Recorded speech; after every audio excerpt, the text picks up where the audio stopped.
सबै साथीहरूले ब्यानरको पछाडि केन्द्र बिन्दु बनाएर भइदिनु होला।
क्षेत्रमा यहाँले अराजक हिसाबले नगरिदिनु होला।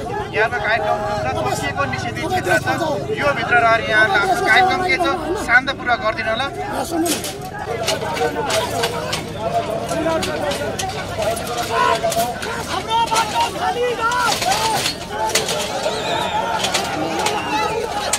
तपाईँले अनावश्यक बल प्रयोग गर्ने काम नगरिदिनु होला। तपाईँ कार्यक्रम के छ शान्तपूर्वक गरिदिनु होला। बल प्रयोग गर्ने काम नगरिदिनु होला।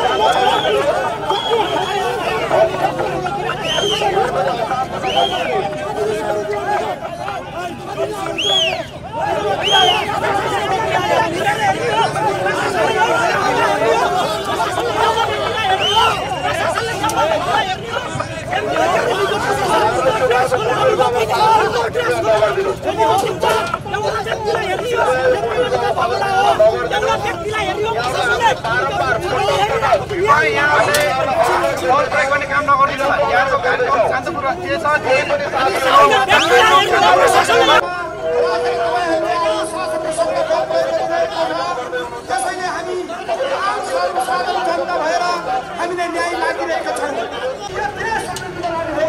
हाम्रो विचारलाई प्रश्न गर्न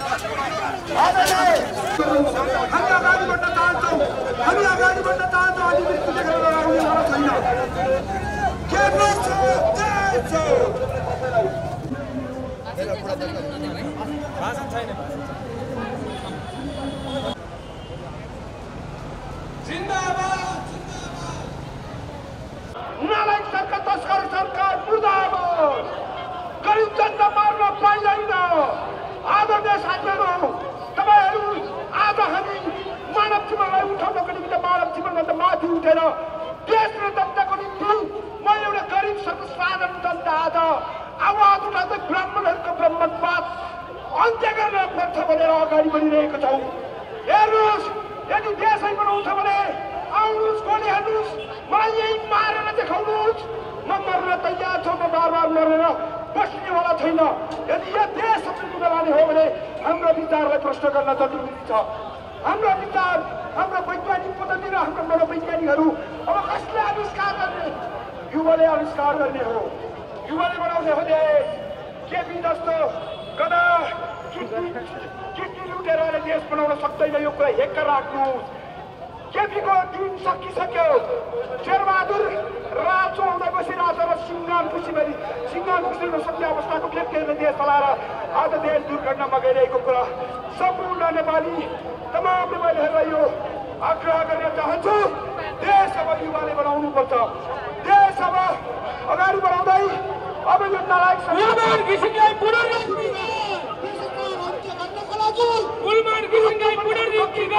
गर्नेछौँ। आदरणीय पुलिस बाटो छोडिदिनुहोस्। हामी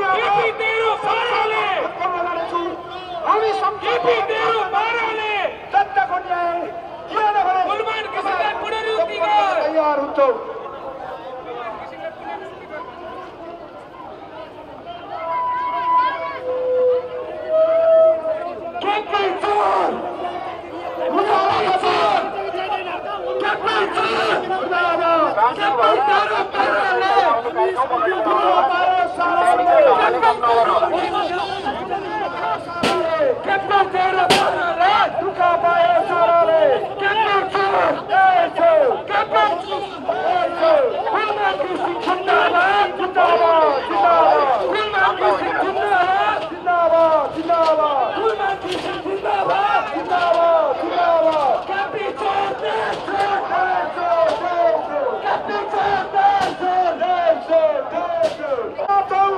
देशको निम्ति हामी गर्न तयार गाडी अलिकति अगाडि बढाइदिनु हामी भन्न चाहन्छौँ गाडी अगाडि बढाइदिनु होइन भने हाम्रो बाटो बन्द खाली गर्नुहोस् हामी अगाडि बढ्न चाहन्छौँ आज मृत्यु देखेर लगाउनेवाला छैन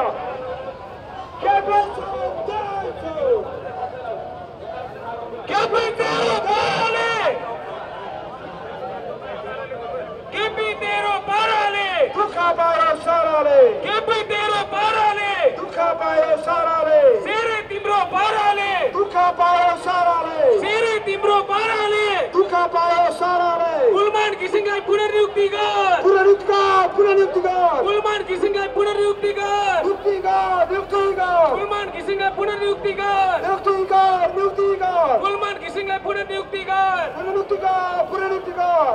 हाम्रो बाटो खाली गर हाम्रो बाटो खाली गर हाम्रो बाटो खाली गर केपी चोर केपी चोर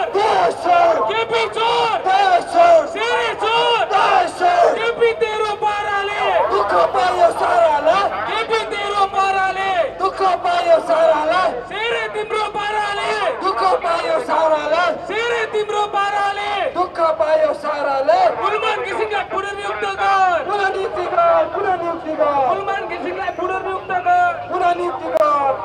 गर कुलमान घिसिङ रोक्ने हो केपी ओली ठोक्ने हो र साथीहरू कुलमान घिसिङ रोक्ने हो कुलमान घिसिङ रोक्ने हो कुलमान घिसिङ रोक्ने हो कुलमान घिसिङ रोक्ने हो कुलमान घिसिङ हिरा हो केपी ओली किरा हो घिसिङले यो देशलाई उज्यालो दिएको होइन यो देशमा निमेको बत्ती बालेको होइन 18 घण्टासम्म रोड सिटमा थपेर बसेको नागरिकले उज्यालोमा बस्नु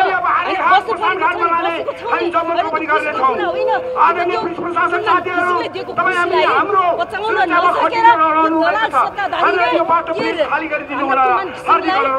युद्ध गर्न खोजेको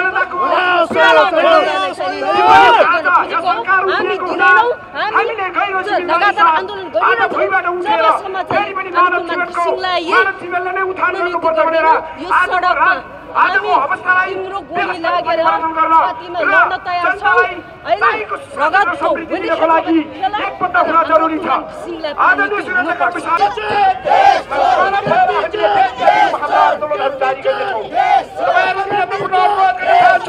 हाम्रो बाटो खाली गरिदियो भने हामी संसद भवन छिरेर हामी आफै न्याय गराउँछौँ र हामी आफै कानुन बनाएर यो देशमा सही मार्ग दिशा निर्देश गर्दै हामी शान्ति र सुशासन बुद्धको देशमा शान्ति मिलाएर छोड्नेछौँ यसैले म भन्न चाहन्छु तपाईँ शान्ति चाहनुहुन्छ कि क्रान्ति चाहनुहुन्छ आदरणीय देशव्यापी नेताहरूलाई म भन्न चाहन्छु हामीले क्रान्ति चाहेको होइन हामीले शान्ति चाहेको हो शान्ति दिनको लागि जनताले मागेको प्रश्नको जवाब दिने कि नदिने यही कुरा अनुरोध गर्दै आदरणीय सम्माननीय व्यक्तित्व केपी ओलीजीलाई म भन्न चाहन्छु तपाईले मेरो दुई शब्द यहाँ अन्त्य गर्न चाहन्छु नेपाली अनुहारका विदेशी एजेन्टहरू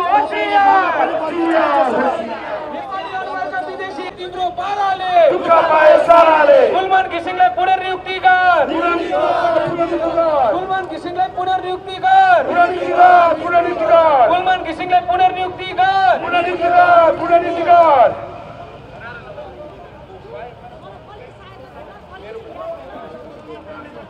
पख तिमीहरूको अदालतको नि हालत हुन्छ पछि तिमीहरूको अमिनको नि हालत हुन्छ न्यायाधीशको नि हालत हुन्छ मेरो जग्गा हार्छु जित्छु तिमीहरूको हालत हुन्छ हालत सबैजना यत्र तत्र सर्वत्र छरेर साहित्य बसेर हुँदैन राष्ट्रिय एकताका लागि हामी एकजुट हुनुपर्छ यो देश तपाईहरुको पनि हो यो देश हाम्रो पनि हो गल्ली बालबलीबाट हेरेर हुँदैन हामी मैदानमा आउनुपर्छ राष्ट्रिय एकताका लागि यो देश बचाउनका लागि यो देशको राष्ट्रियता स्वाधीनता बचाउनका लागि हामी सडक संघर्षबाट सदनसम्म आवाज पुर्याउनका लागि तपाईँ हामीमा एकता हुन जरुरी छ।